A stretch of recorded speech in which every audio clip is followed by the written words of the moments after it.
Haleluya. Silakan duduk Bapak Ibu. Haleluya, luar biasa. Energik banget ya.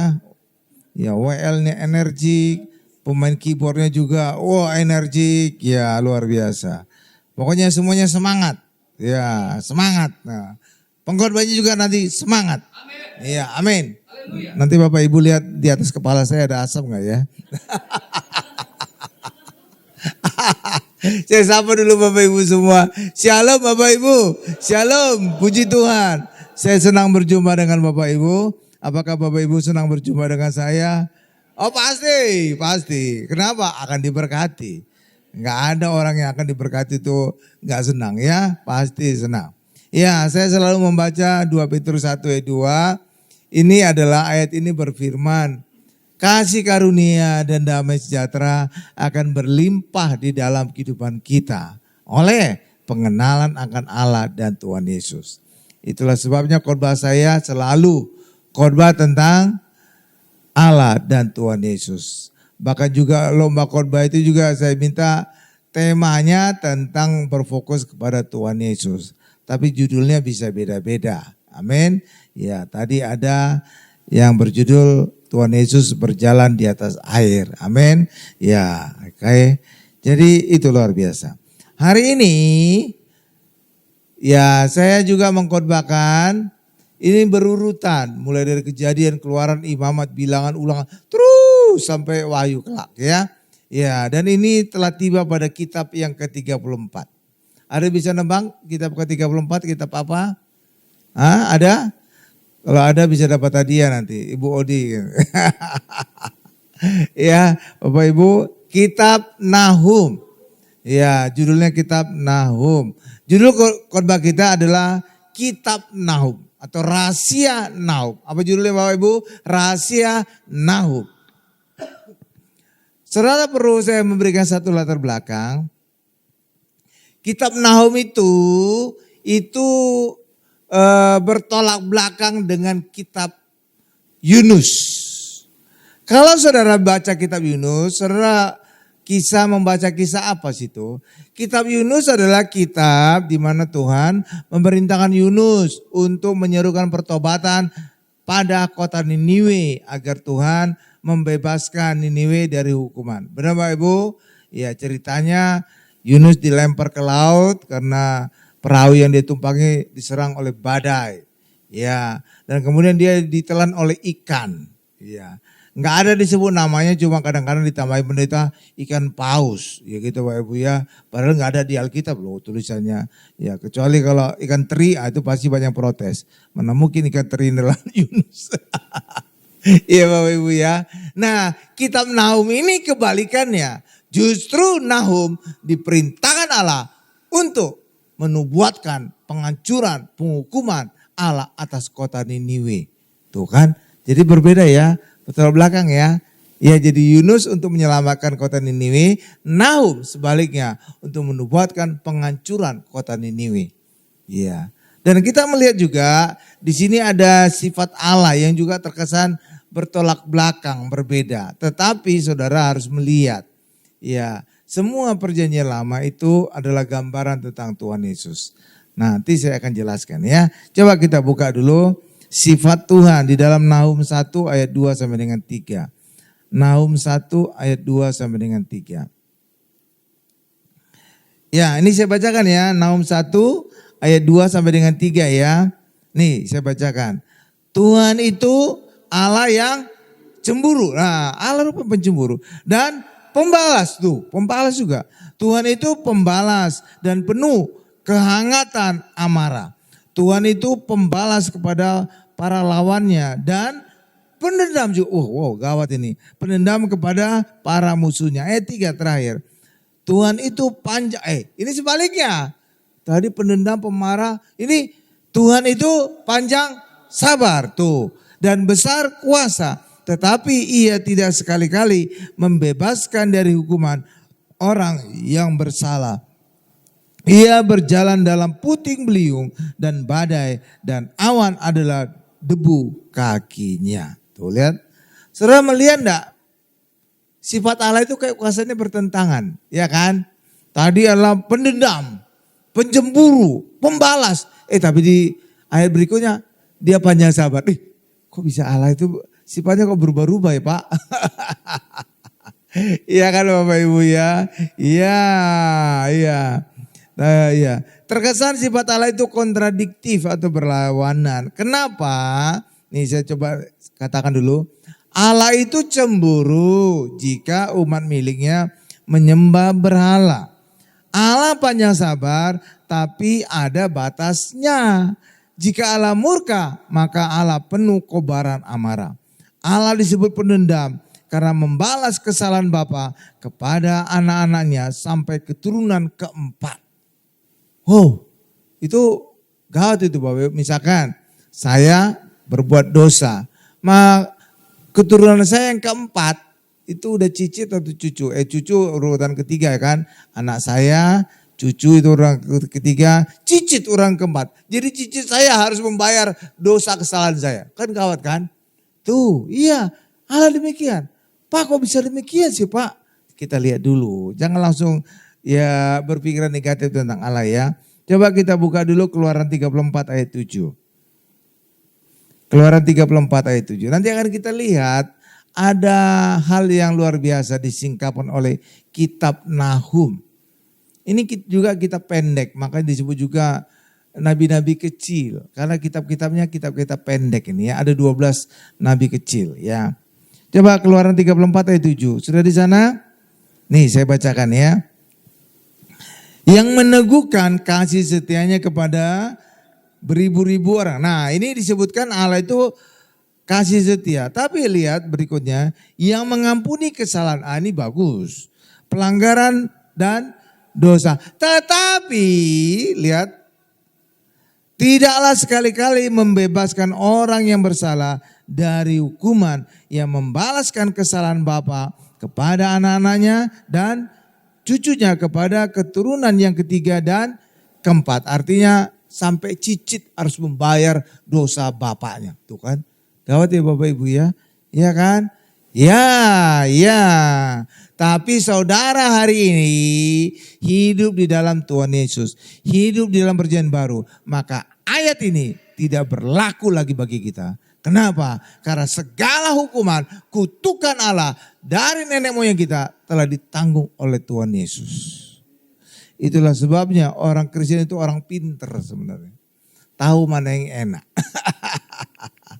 Iya, Tuhan Yesus telah menanggung segala dosa kita dan dihukum atas dosa kita. Maka keturunan kita tidak menanggung lagi dosa-dosa kita.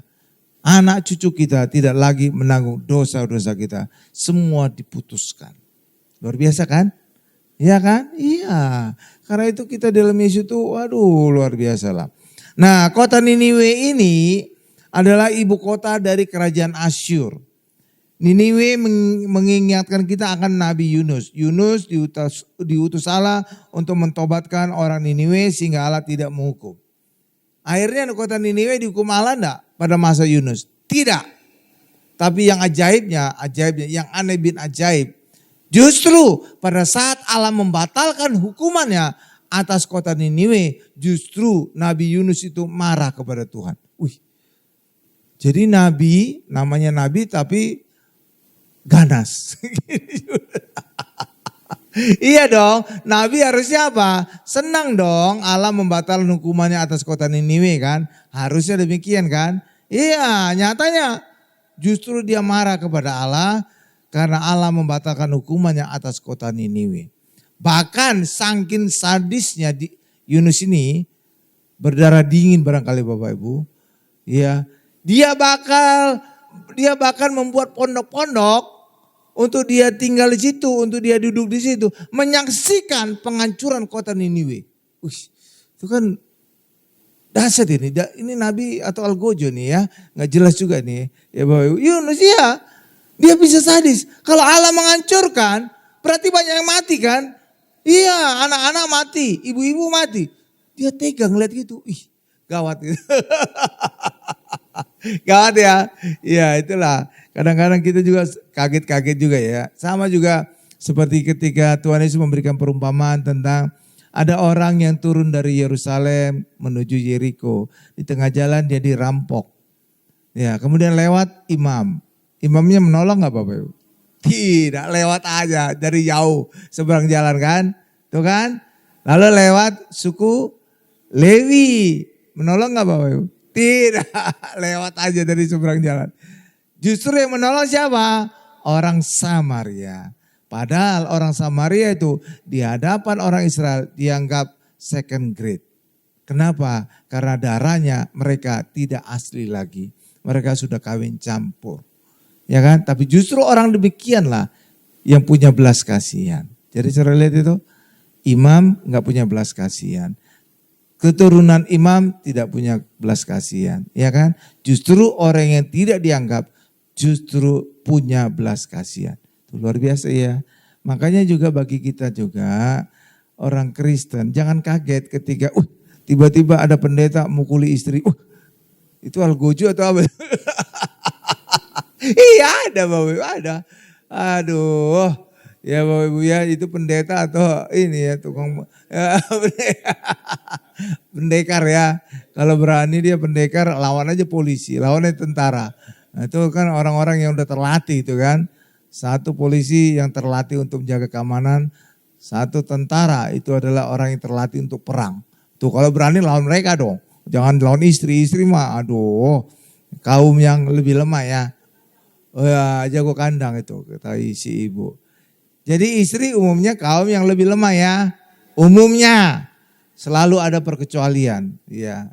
Dulu saya punya teman Bapak Ibu, istrinya itu saudara tahu pendekar. Juara taekwondo nasional. Iya, itu cewek istrinya tuh bukan wanita lemah, pendekar juara nasional loh. Wih, gila itu Bapak Ibu. Juara nasional taekwondo, atlet. Oh, nasional. Makanya kalau jalan istrinya di depan dulu. Dia di belakang. Jangan-jangan. Iya kalau juara gitu Bapak, itu refleksnya tinggi. Jadi kalau ada apa-apa, ya, makanya kalau berantem juga dengan suaminya ngumpet-ngumpet di meja gitu, keliling-keliling meja. Kalau dekat bisa tendang sama istrinya. Iya kan, jadi berantemnya cuma berani ngomong-ngomong doang, ngiter-ngiter meja, ya kan. Jangan sampai dekat. Refleks istri itu luar biasa tuh, juara nasional tuh, taekwondo, cewek, wow. Jadi kalau jalan kemana-mana istrinya di depan. Suaminya yang berlindung di balik kegagahan istrinya. Jadi itu perkecualian, enggak semua gitu ya. Tapi umumnya wanita kaum yang lebih lemah ya, tetap ada perkecualian. Amin Bapak Ibu. Ya, jadi itulah kisah ketika dulu saya engineer. Jadi saya dulu pernah kerja engineer Bapak Ibu, makanya ada gelar insinyur saya. Itu beneran insinyur itu Bapak Ibu. Iya kan, cuma nggak tahu gimana Tuhan membuat mujizat sehingga saya pergi ke Israel. Pulang ke Israel saya berubah. Saya sudah tidak niat lagi kerja, saya resign kemudian akhirnya jadi pendeta. Ya, jadi ada ceritanya. Jadi itulah. Jadi saudara, Tuhan bisa memakai kita dengan berbagai cara, dengan menangkap kita juga dengan berbagai cara ya. Kayak Rasul Paulus ditangkap Tuhan, sebelumnya pembunuh orang Kristen ditangkap lewat apa? Lagi ngejar orang Kristen, tiba-tiba di tengah jalan Tuhan mendatangi dia. Ya, Tuhan turun, sinar, akhirnya Paulus dibutakan lalu kemudian nanti akan menjadi rasul yang besar. Iya kan? Iya, itu dia pembunuh orang Kristen loh Bapak Ibu. Tapi tahu enggak saudara tahu enggak sekarang Rasul Paulus? Dia adalah penulis paling banyak kitab dalam Perjanjian Baru. 2/3 kitab dalam Perjanjian Baru Rasul Paulus yang nulis. Artinya apa? Seluruh rasul yang pernah ada, Petrus, Matius segala macam dikumpulin tulisannya Paulus lebih banyak lagi. Gila kan? Padahal dulu dia apa? Preman. Ya, jagoan kan? Tuh lihat kan? Tuhan bisa ngerubah kan? Iya. Jadi luar biasa itu Rasul Paulus. Jadi mantan teroris, mantan preman. Lebih bagus gitu ya dibandingkan mantan pendeta ya.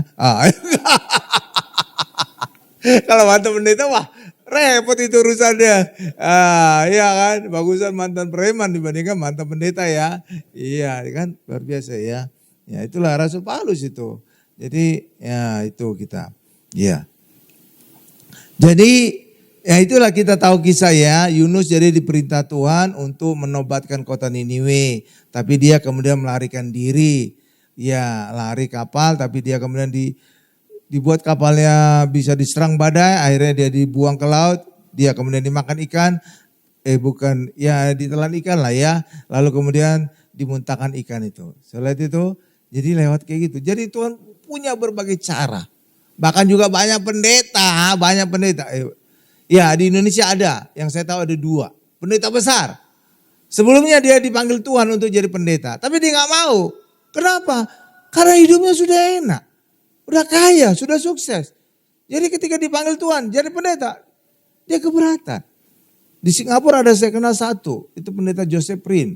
Itu gereja New Creation Church. Ya. Jadi dia juga gitu sama. Dipanggil Tuhan gak mau. Tuhan gak, jangan Tuhan, saya udah enak di sini, udah sukses, udah berhasil, udah pimpinan, udah bos. Ya udah saya tinggal nyumbang gereja aja, nggak perlu jadi gembala. Iya, Joseph Prin gitu. Saya baca beberapa khotbahnya. Jadi demikian. Akhirnya apa? Dibuat perusahaan tempat dia kerja bangkrut.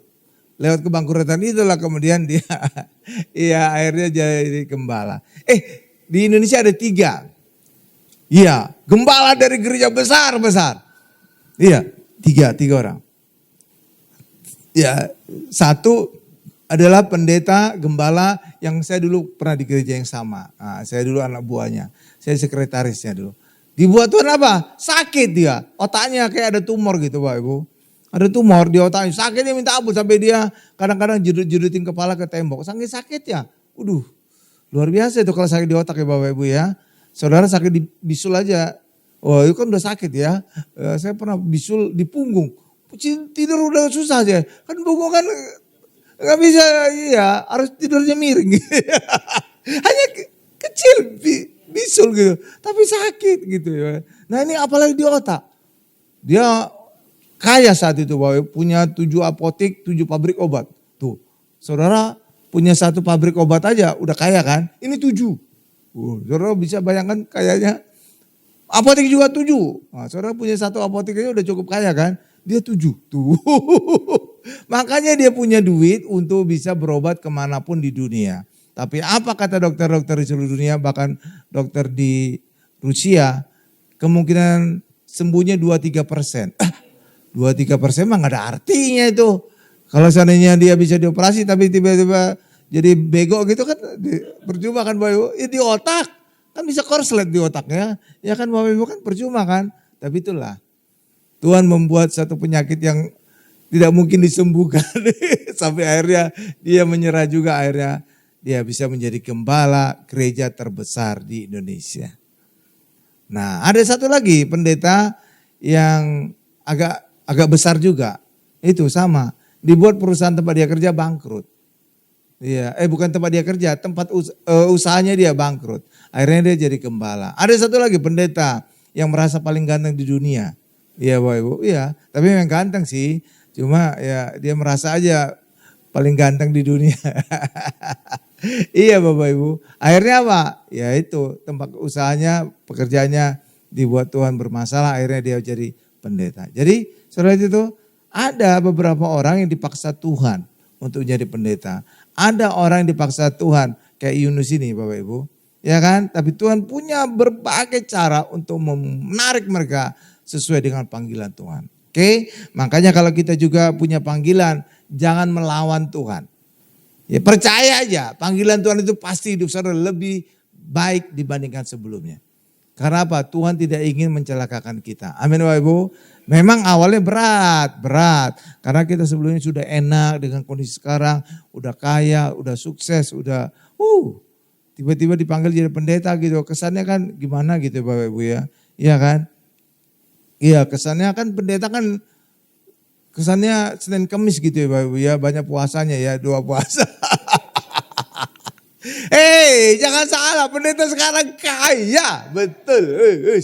Luar biasa. Iya, pendeta saya yang lama itu gembala itu udah kelas konglomerat. Gedungnya banyak di mana-mana, tempat strategis lagi. Iya. Jadi pendeta sekarang hebat luar biasa ya. Ya, karena itulah panggilan Tuhan itu jangan ditolak. Kenapa? karena Tuhan akan memberkati hidup kita lebih baik dari sebelumnya. Memang prosesnya berat Bapak Ibu. Ya, jadi Yunus itu pernah dipanggil untuk menobatkan Niniwe. Tapi kemudian 100 tahun kemudian, 100 tahun ya Bapak Ibu, Nahum dipanggil Tuhan, tetapi bukan untuk menobatkan kota Niniwe, tapi justru menubuatkan penghancuran kota Niniwe. Ya kan? Ya kok bisa demikian Pak? Ya mungkin mereka udah dikasih kesempatan sama Tuhan bertobat, 100 tahun kemudian mereka bisa berdosa lagi. Mungkin apa? Generasi yang bertobat itu enggak melanjutkan pertobatan mereka ke keturunannya barangkali ya. Iya, harusnya apa? Dia ngajar keturunannya, ya jangan berbuat dosa, harusnya gini, gitu ya Bapak Ibu ya. Akibatnya apa? 100 tahun kemudian Tuhan mengutus Nabi Nahum untuk menubuatkan kota Niniwe itu dihancurkan. Tuh, hancur loh Bapak Ibu 100 tahun kemudian ya. Iya, kalau Indonesia 100 tahun kemudian, 2045 negara maju keempat. Kan bagus kan? Bagus tuh. 100 tahun dari 1945 tahun berapa? 2045. Iya, Indonesia emas katanya. Jadi Indonesia, ya. Pokoknya kalau pembangunan terus kayak gini bisa Indonesia emas. Indonesia bisa jadi negara maju loh Bapak Ibu. Keempat loh. Saudara hitung aja negara yang kira-kira sekarang negara maju. Kita nanti ke yang keempat tuh. Iya kan luar biasa kan? Luar biasa yang keempat loh. Hebat kita. Nah, sebenarnya Yunus dan Nahum ini gambaran apa sih? Inilah gambaran Tuhan Yesus. Pada saat Tuhan Yesus datang pertama kali, Tuhan Yesus datang sebagai juru selamat. Ya kan? Ya, juru selamat. Karena begitu besar kasih Allah akan dunia ini sehingga ia mengaruniakan anak tunggal. Supaya barang siapa yang percaya kepada Yesus tidak binasa melainkan beroleh hidup yang kekal. Jadi juru selamat. Tapi itu kedatangan pertama. Allah memberikan kesempatan. Tapi nanti kedatangan yang kedua. Tuhan Yesus datang sebagai hakim. Siapa yang tidak percaya, hukuman akan terjadi. Tuh kan? Sama kan mirip dengan Nahum dan Yunus dan Nahum kan. Kedatangan pertama, Yunus ke Niniwe untuk meminta pertobatan. Dan benar mereka dibebaskan dari hukuman Niniwe kan. Tapi kedatangan yang kedua 100 tahun kemudian Nahum justru menubuatkan kehancuran dari kota Niniwe. Dan itulah kedatangan sama dengan kedatangan Tuhan Yesus yang kedua sebagai hakim. Lihat itu? Tuh. Coba kita lihat dulu. Tuhan Yesus sebagai anak domba Allah yang menghapus dosa dunia. Ini adalah kedatangan Yesus yang pertama. Yohanes 1 ayat 9. Berubah lagi Ibu Odi. Ibu Odi berubah ke Pak Karel, sekarang berubah ke Ibu Odil. Ya.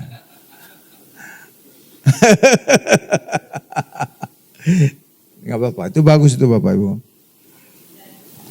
Iya, kerjasama yang baik. Karena suami istri itu bukan lagi dua, tapi satu ya. Ya kan? Iya, jadi gak apa-apa. Gak apa-apa. Yohanes 1 ayat 9 sudah. Nih saya bacakan ya. Pada keesokan harinya Yohanes melihat Yesus datang kepadanya. Dan ia berkata, lihatlah anak domba Allah yang menghapus dosa dunia atau dosa orang Kristen? Dosa dunia. Iya, jadi apa? Pada saat Yesus mati disalib, itu seluruh dunia nama mereka tercatat dalam kitab kehidupan di surga. Karena Yesus datang bukan menebus orang Kristen saya, tapi seluruh dunia ditebus. Lihat itu. Jadi awalnya seluruh dunia itu tercatat dalam kitab kehidupan. Tapi ketika berjalannya waktu, mereka tidak percaya kepada Yesus, disitulah nama mereka dihapus dari kitab kehidupan. Jadi bukan tercatat dalam kitab kehidupan ketika orang bertobat, tidak. Tapi seluruhnya semuanya sudah tercatat di surga. Tapi setelah mereka tidak percaya Yesus, disitulah nama mereka terhapus. Lihat itu. Amin. Makanya moto gereja kita menyiapkan umat yang layak bagi Tuhan untuk tercatat di surga atau tetap tercatat di surga. Jangan terhapus. Iya. Bagaimana bisa terjadi terhapus, Pak? Ketika orang tidak percaya Yesus. Ketika orang hidup tidak berfokus kepada Tuhan Yesus. Oke? Makanya saya selalu khotbah tentang Tuhan Yesus. Agar setiap kita selalu diingatkan akan Yesus, Yesus, Yesus. Karena itulah menjadi ya persyaratan agar nama kita tetap tercatat di sorga. Amin Bapak Ibu. Bukan perbuatan baik kita, bukan ya. Ya kalau perbuatan baik itu tetangga sebelah. Makanya kalau mereka mati disebut diterima di sisi Allah sesuai dengan perbuatannya kan. Iya amal dan perbuatannya kan. Kalau orang Kristen gak ada gitu. Kalau ada pendeta bilang diterima di sisi Allah dipecat itu.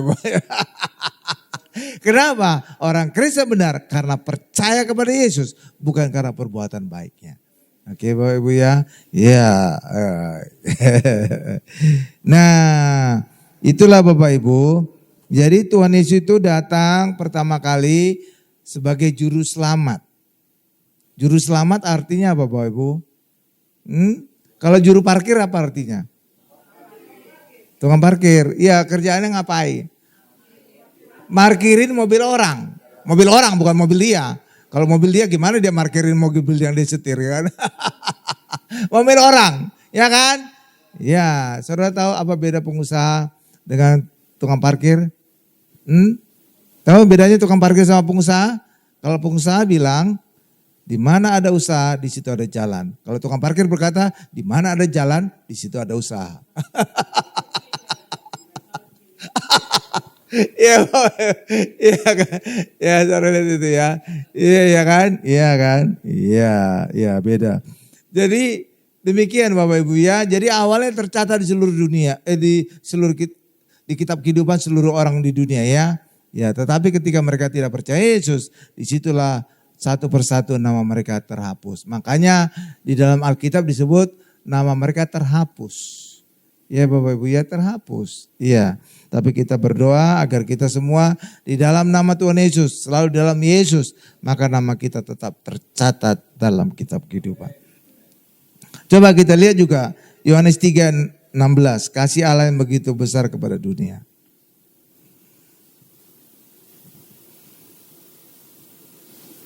Ya, sudah Yohanes 3:16, nih saya bacakan. Karena begitu besar kasih Allah akan dunia ini. Jadi bukan orang Kristen, seluruh dunia dikasih oleh Allah.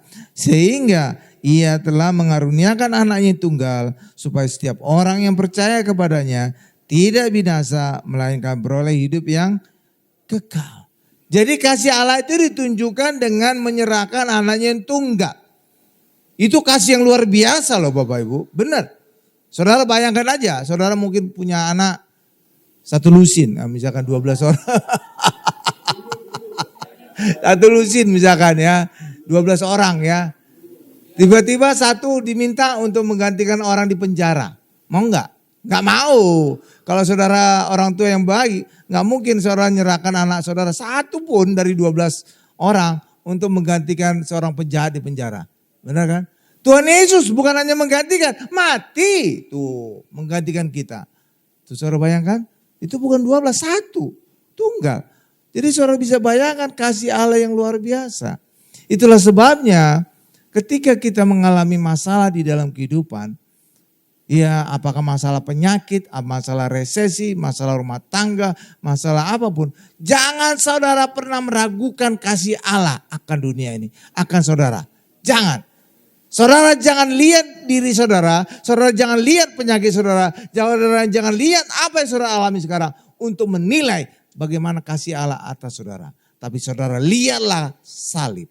Disitulah saudara akan melihat betapa Allah itu mengasihi saudara sehingga siap memberikan Tuhan Yesus mati terkutuk menderita di atas kayu salib. Jadi saudara menilai kasih Allah itu dari salib. Amin. Jangan kehidupan saudara. Kalau kehidupan saudara bisa berubah-ubah nanti pandangannya. Iya, ketika saudara menghadapi masalah dalam rumah tangga, masalah dalam pekerjaan. Allah benar mengasihi saya enggak sih? Gitu kan. Saudara tiba-tiba meragukan gitu. Tapi ketika saudara lihat salib, enggak ada keraguan saudara. Iya, solid gitu. Saudara percaya bahwa Tuhan Allah itu mengasihi saudara. Ya, makanya jangan menilai Allah dengan apa yang saudara alami. Saudara bisa berubah-ubah. Oke ya. Sama juga seorang anak. Anak jangan menilai kasih orang tua itu dengan apa yang saudara alami. Ah, mama gak sayang. Masa saya beli permen aja gak dikasih? Ah, itu kan. Itu menilai dari apa yang kita alami terhadap kasih ibu kita. Tapi lihatlah bagaimana dia antara hidup dan mati melahirkan kita. Ah, saudara akan solid tuh, nggak akan ragu atas kasih orang tua saudara. Iya ya, paham ya. Ya kan, kalau anak kan kadang-kadang berubah-ubah kan mengasihi orang tua kan. Dia dilarang pacaran, oh dia mau pulang malam mau dilarang dimarahi. Oh mama nggak kasih nggak sayang lagi kepada saya. Bukan gitu. Ya Bapak Ibu ya, ya jangan menilai apa yang saudara alami untuk menilai kasih orang tua saudara, jangan. Lihatlah bagaimana dia siap mati bagi saudara. Benar Bapak Ibu. Orang tua itu siap mati bagi anak, benar. Iya, kalau saudara belum keluarga mungkin belum tahu. Tapi saya orang tua siap mati bagi anak saya. Iya Bapak Ibu. Karena kadang-kadang kalau anaknya sakit-sakitan, kadang-kadang kan orang tua berdoa, Tuhan biarlah saya yang sakit, ya menggantikan anak kan. Iya, dia rela menderita menggantikan anaknya, dia rela mati.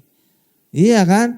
Iya, kadang-kadang anak nggak melihat kasih orang tua, malah dia pikir temannya lebih sayang ke dia, lebih peduli ke dia. Padahal suruh kasih pinjam 1 juta dari teman saudara itu nggak akan ngasih. Orang tua biaya hidup saudara lebih dari 1 juta. Iya kan? Iya. Nggak ada itu teman saudara yang lebih baik dari orang tua saudara. Iya. Orang tua itu is the best. Yang kedua dari orang tua siapa? Mertua saudara. Kenapa? Karena anaknya rela saudara nikahi. Nah. Iya dong. Kalau putrinya dia serahkan saudara jadi istri. Artinya apa? Itu belahan jiwanya itu putri. Anak. Iya. Dia rela ngasih ke saudara, artinya apa? Saudara itu orang dipercaya. Kalau nggak mana mungkin dikasih nikah dengan saudara, siapa saudara? Ya kan? Jadi yang pertama paling baik di dunia itu orang tua. Yang kedua itu mertua.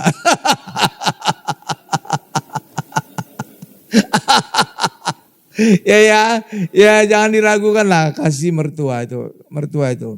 Ya. Walaupun mertua perempuan dengan istri kita sering ribut. Ya, sering ribut. Kenapa? Karena itu ibarat satu kapal 2 nakoda. Si ibu berkata, dia itu anak saya lahirkan dari rahim saya. Saya berkuasa atas anak saya, laki-laki. Si ibu berkata, si istri, lah dia kan suami saya, kami bukan lagi 2-1. Saya berhak atas suami saya. Nah, itu kan ribut ya. Itu seperti 2 komandan rebutan lahan itu. Makanya Alkitab bijaksana. Coba saudara perhatikan Alkitab. Laki-laki harus meninggalkan rumah orang tuanya, bapak ibunya, bersatu dengan istrinya. Hanya laki-laki yang disuruh demikian. Perempuan tidak ada disuruh. Wanita harus meninggalkan rumah bapaknya, orang tua dan ibunya bersatu dengan suaminya. Enggak ada. Tapi hanya laki-laki. Kenapa? Kalau laki-laki tetap tinggal di rumah orang tuanya, maka orang tua si laki-laki, ibu dari si laki-laki akan berantem dengan istrinya. Rebutan lahan. Ya, iya. Tapi gak pernah kan. Ayat nanti sudah lihat ya di Alkitab ya. Iya, hanya laki-laki yang disuruh keluar dari rumah orang tuanya. Gak pernah istri. Iya. Oke, iya Pak. Kalau istri, kenapa enggak? Bukan istri Pak. Karena kalau kita tinggal di rumah istri kita, dari orang tua istri, si ibu itu menghormati kita sebagai kepala rumah tangga dari anaknya. Iya, si ibu itu akan menghormati karena kita mantunya laki-laki sekarang adalah kepala rumah tangga. Jadi dia sadar itu. Tapi kalau sebaliknya, enggak. Iya kan? Iya enggak, makanya seringkali mertua perempuan dengan istri akan berantem. Ya, hanya satu kejadian di Alkitab. Nah, Ruth dan Naomi, itu bisa akur, itu ajaib itu Bang. Iya kan? Umumnya enggak. Makanya Alkitab bijaksana menyuruh laki-laki meninggalkan rumah orang tuanya. Kalau enggak nanti ketemu mamanya ya karena berantem dengan istrinya. Gitu Bapak Ibu ya. Iya kan, masing-masing merasa berhak kan. Ya kan, ibu berkata, dia saya lahirkan dari rahim saya antara hidup dan mati. Oh, si istri juga berkata, lah saya kan bukan lagi 2 tapi 1 dengan suaminya. Saya berhak ngatur suami saya. Ya kan? Iya. Jadi ibarat kapal 2 nakoda itu. Ya itulah bijaksananya Alkitab ya. Alkitab sampai sedetail itu loh Bapak Ibu kalau saudara perhatikan ya, luar biasa. Nah kembali lagi kepada kisah tadi. Jadi Tuhan Yesus itu digambarkan oleh Yunus dan Nahum. Yunus adalah gambaran kedatangan Yesus pertama kali. Datang sebagai juru selamat. Mengizinkan orang untuk percaya dan dibebaskan dari hukuman. Tetapi pada kedatangan yang kedua Tuhan Yesus itu digambarkan oleh Nahum. Kedatangannya untuk mendubatkan hukuman Allah atas kota Niniwe. Hal yang sama juga kedatangan Yesus yang kedua kali untuk menjadi hakim bagi orang yang tidak percaya kepada Tuhan Yesus. Oke Bapak Ibu ya. Iya. Jadi itu dulu Yunus itu dia. Ya. Makanya dia sempat lari ya. Nggak mau melakukan perintah Tuhan menobatkan kota Niniwe. Kenapa? Apa alasan Yunus kabur? Alasannya adalah Niniwe itu adalah ibu kota dari kerajaan Asyur. Kerajaan Asyur itu kerajaan apa? Kerajaan yang pernah ya menjajah, membawa orang-orang Israel Utara ke pembuangan dan mereka diperbudak dan dianiaya. Itulah sebabnya Yunus itu dendam, marah sekali atas bangsa Asyur dan itu ditumpahkannya kepada kota Niniwe, ibu kota dari kerajaan Asyur. Tapi saudara lihat, akhirnya kerajaan Asyur bertobat ya. Pertobatannya juga luar biasa loh Bapak Ibu. Dari raja sampai rakyat biasa, bertobat, puasa. Sampai dulu di Abu, hewannya juga ikut puasa. Luar biasa itu Bapak Ibu. Ternaknya juga ikut puasa. Saudara pernah puasa? Jangan lihat saya ya. Kalau lihat body saya, kayaknya Bapak ini jarang deh. Jangan-jangan boro-boro puasa Pak. Telat makan aja marah Pak. Iya, oke Bapak. Ya, saudara jangan lihat saya sekarang. Saya dulu tuh, saya suka olahraga fitness Bapak Ibu. Iya. Makanya dulu six pack. Tapi kalau sekarang 1 pack, buncit. Ya, buncit itu 1 pack itu. Kalau harusnya 6 pack, banyak bapaunya di sini. Ya Bapak Ibu ya. Oke, ya jadi saya simpulkan khotbah ini adalah Allah menunjukkan kasih yang begitu besar kepada dunia dengan memberikan kesempatan kepada dunia untuk selamat. Jika kita percaya kepada Tuhan Yesus. Jadi Allah itu memberikan kesempatan bagi kita. Amin Bapak Ibu. Amin. Iya. Lewat apa? Kedatangan Yesus pertama kali sebagai juru selamat. Bagi kita yang percaya, kita akan diselamatkan, tidak binasa. Tapi bagi tidak yang percaya, maka pada kedatangan kedua, Yesus datang sebagai hakim. Ya, Allah tidak kompromi terhadap dosa, tetapi Tuhan Yesus yang menanggung dosa kita dan dihukum atas dosa kita. Jadi kalau dalam perjanjian baru, dalam Ibrani dikatakan Allah berbelas kasihan kepada kesalahan kita dan tidak mengingat dosa-dosa kita. Amin. Makanya orang Kristen jangan lagi bicara dosa. Allah sudah tidak ingat lagi dosa kita. Kenapa bisa Pak Allah tidak ingat dosa kita lagi? Bukannya karena Allah pikun, bukan. Karena Yesus telah menanggung segala dosa kita. 2000 tahun lalu. Bahkan dihukum mati di atas kayu salib. Itulah sebabnya Allah pasti tahu karya salib Yesus. Maka Allah berkata, tidak ada dosa lagi karena segala dosamu sudah ditanggung oleh Yesus. Segala hukuman dosamu telah dijalani oleh Tuhan Yesus di atas kayu salib. Amin Bapak Ibu. Iya. Jadi kalau orang Kristen masih meragukan bahwa dirinya masih berdosa, itu sama dengan meragukan karya salib Yesus. Iya, karena itulah bagi kita hari ini percaya Yesus telah berhasil menanggung dosa kita dan menjalani hukuman dosa kita. Amin. Karena itulah bagi kita hari ini, mari percaya kepada Tuhan Yesus. Karena pada kesempatan pertama lah Tuhan memberikan kita kesempatan untuk percaya dan bertobat sehingga kita dibebaskan dari hukuman. Tapi nanti kedatangan kedua, Yesus datang sebagai hakim. Mari kita sungguh-sungguh percaya Yesus agar kita dalam Yesus bebas hukuman. Amin Bapak Ibu. berikan kemuliaan luar biasa bagi Tuhan Yesus.